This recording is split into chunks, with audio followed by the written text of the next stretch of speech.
VNC, or Virtual Network Computing, is a way to remotely control another computer. You can do it for free, and it's not hard to set up. So I'm firstly going to show you how it works on a Mac within OS X. So the first thing we need to do is enable screen sharing on our Mac. So this is on the Mac you want to control from a different location.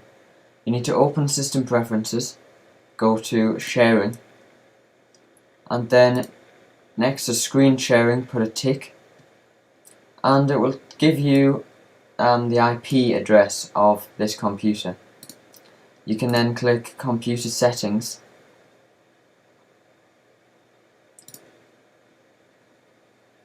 and make sure you've got a password set and have a tick next to that password checkbox. And then click OK and close System Preferences. And then you need to go to another computer which you want to use to control this one. So just imagine now that I'm at a different Mac in the house.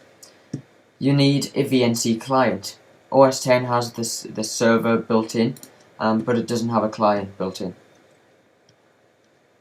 Chicken of the VNC is a free VNC client for OS X. You can get it from sourceforge.net/project/COTVNC, and once it's downloaded, just copy it into the applications folder and then open it.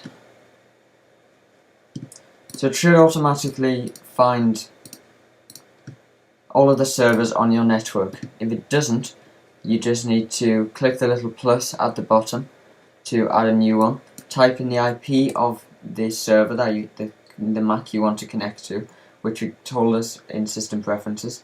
So for me it was 192.168.0.3. And then we need to type in the password that was set. And click Connect.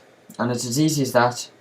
You can see this is my Mac Mini. You can see me there live streaming at live.jquite.net.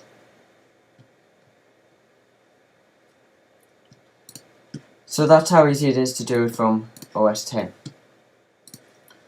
So I'm just going to pull up Windows 7 now, and we'll attempt the same thing within a Windows environment. So unlike OS X, Windows does not have a VNC server or client built in, so we need to go and get one. I would recommend Real VNC from realvnc.com. They have a free edition which you can find under the products menu.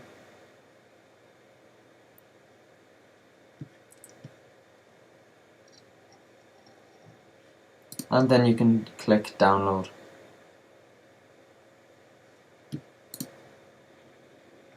Proceed to download, and then you'll want VNC free edition for Windows, which is the first one.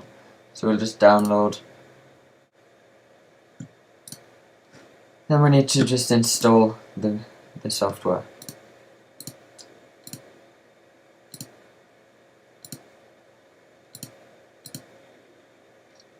So we're going to install VNC in service mode, which offers a few advantages.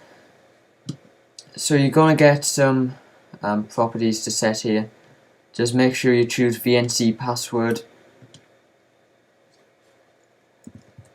enter a password, and click OK.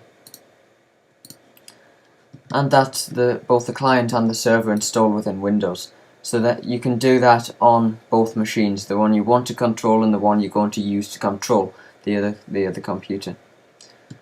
So then we're just going to run the VNC server. You'll see it will appear in the system tray down near the clock.